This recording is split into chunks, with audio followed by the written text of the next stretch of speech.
तो बहुत स्वागत आप सभी का एक बार फिर से खंडवा डिफेंस फैक्ट पर। आज की इस वीडियो में हम लोग बात करने जा रहे हैं इजराइल, भारत और रशिया के संदर्भ में। दोनों ही मित्र राष्ट्रों से जिस तरह की खबर निकल कर आ रही है, ये भारत की वर्तमान और भविष्य की सभी जरूरतों को पूरा करने वाली है।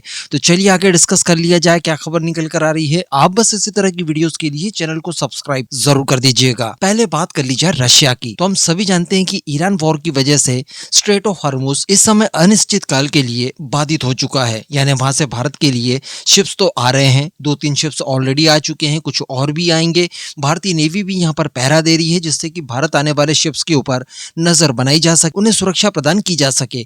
लेकिन कब कहां कैसे युद्ध बदल जाए कोई नहीं कह सकता। कल रात की ही अगर बात की जाए तो यूएई, सऊदी अरेबिया और कतर जैसे देशों के ऊपर भीषण अटैक किए गए, जिसमें इनकी रिफाइनरीज को टारगेट किया गया ईरान के द्वारा, जिससे कि तेल और गैस की सप्लाई आने वाले समय में और ज्यादा बाधित हो सकती है। वैसे भारत के अंदर कुछ तत्वों के द्वारा कियोस मचवा दिया गया, जिससे कि एलपीजी की प्रॉब्लम कुछ हद तक अब हमें देखने के लिए मिल रही है। कारण यह है कि अफवाहों के चलते लोगों ने एलपीजी सिलेंडर एक्स्ट्रा लेने शुरू कर दिए हैं। इसी बीच मन में ख्याल आता है कि उस डील का आखिरकार क्या हुआ जो कि भारत ने रशिया के साथ कर रखी थी। एक्चुअली रशिया की एक कंपनी है गैसप्रॉम, जो कि बहुत बड़े स्केल पर एलएनजी को दूसरे देशों तक एक्सपोर्ट करती है।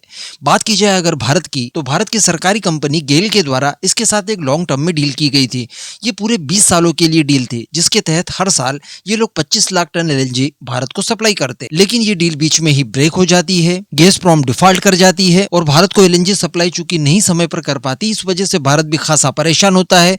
भारत को 2-3 गुना ज्यादा कीमतें चुकाकर ओपन मार्केट से गैस खरीदनी पड़ती है अपनी जरूरत के लिए, और फाइनली गेल द्वारा भी हार थक कर इनके ऊपर केस तक कर दिया जाता है। एक्चुअली हुआ कुछ ऐसा था कि गैसप्रॉम और गेल के बीच में डील होने के बाद यानी वर्ष 2022 में रशिया और यूक्रेन के बीच में युद्ध शुरू हो जाता है। अमेरिका सहित पश्चिमी देशों के कई सारे प्रतिबंध रशियन कंपनियों के ऊपर लग जाते हैं, जिसमें गैसप्रॉम भी प्रभावित होती है। साथ ही गैसप्रॉम की जो जर्मन यूनिट थी, इसके ऊपर भी प्रतिबंध लग जाते हैं और जर्मनी इसको सीज कर देता है, अपने अधिग्रहण में ले लेता है। गैसप्रॉम की यही यूनिट भारत को एलएनजी सप्लाई करने के लिए प्रतिबद्ध थी। इसके बाद पश्चिमी देशों के ही प्रतिबंधों के चलते सिंगापुर की यूनिट भी बंद हो जाती है और इस तरह से भारत को भेजे जाने वाली सप्लाई बाधित हो जाती है, ये डिफॉल्ट कर जाते हैं। लेकिन आज की परिस्थितियों की अगर बात की जाए तो दूसरे सोर्सेस से गैस लेना इस समय काफी ज्यादा मुश्किल हो चुका है।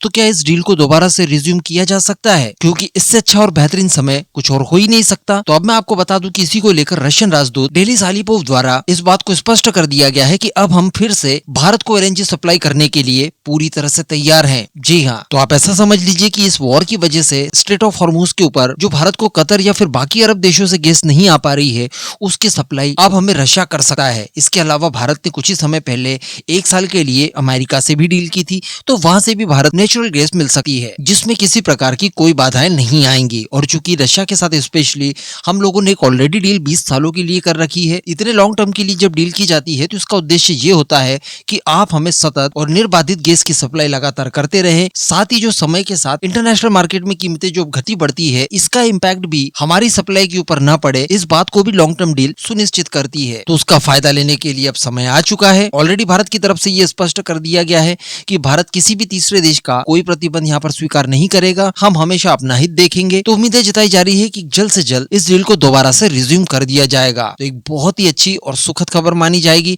अब अगली खबर की बात कर ली जाए जो कि इजराइल से संबंधित है। तो देखिए, बताया जा रहा है कि इजराइल की एक प्रमुख एआई कंपनी के द्वारा भारत की कुछ कंपनियों के साथ $11 मिलियन का एक समझौता किया है। तो देखिए, जैसा कि आज की परिस्थितियों में हम लोग देख पा रहे हैं कि मानव रहित जो ड्रोन्स होते हैं, जिन्हें यूएवी कहा जाता है, ये युद्ध में काफी ज्यादा मददगार साबित हो रहे हैं और इससे आप अपने एनिमीज को काफी ज्यादा परेशान कर सकते हैं। लेकिन समस्या ये है कि ये एकदम ही नए तरह का वॉरफेयर है। साथ ही भारत में जो टेक्नोलॉजी इस समय है वो शुरुआती स्तर की है, यानी इसे लगातार हम लोग अपग्रेड तो करते ही जा रहे हैं। लेकिन अगर हमें कहीं से सहारा मिल जाता है, मान लीजिए, तो हम लोग एक बहुत ही अच्छा इकोसिस्टम तैयार कर सकते हैं, जिसमें बड़ी मात्रा में ड्रोन्स का निर्माण भारत के अंदर ही किया जा सकता है। अब इन ड्रोन्स के निर्माण कार्य के लिए और साथ ही इनके ऑपरेशन वगैरह के लिए आपको एआई बेस्ड कई सारे सॉफ्टवेयर्स की आवश्यकता पड़ती है, जिससे कि ये ड्रोन्स अलग अलग तरह के रोल प्ले कर पाए। इसके लिए इजराइल काफी ज्यादा बड़ी एक्सपर्टी रखता है, हम सभी जानते हैं। इसीलिए बताया ये जा रहा है कि इजराइल की कुछ कंपनियां, जिसमें रोबोटिक्स और सॉफ्टवेयर सिस्टम कंपनी एक्सटेंड ने इस बात की घोषणा की है कि उन्होंने भारतीय मार्केट में एआई बेस्ड ऑटोनोमस प्लेटफॉर्म एक्सोएल का विस्तार करने के लिए और साथ ही यूएवी के लिए भारत की एक डिफेंस कंपनी के साथ, जिसका नाम रियोनिक्स टेक है, इसके साथ $11 मिलियन की एक डील की है। इसके तहत ये इजरायली कंपनियां भारत के अंदर ही ड्रोन्स के विनिर्माण क्षेत्र यानी इनकी मैन्युफैक्चरिंग, इनकी टेस्टिंग और साथ ही इससे संबंधित कई तरह का इकोसिस्टम तैयार तैयार करके देंगी, जिससे बताया जा रहा है कि ड्रोन वॉरफेयर में भारत भी आने वाले समय में अपने आप को एक मजबूत स्थिति तक ले जा पाएगा। और वैसे भी मैं आपको पास्ट में बता चुका हूं कि इजराइल की प्राइवेट डिफेंस कंपनियां ये चाहती है कि वो अपने द्वारा तैयार किए गए वेपन्स को भारत के अंदर मैन्युफैक्चर कराए।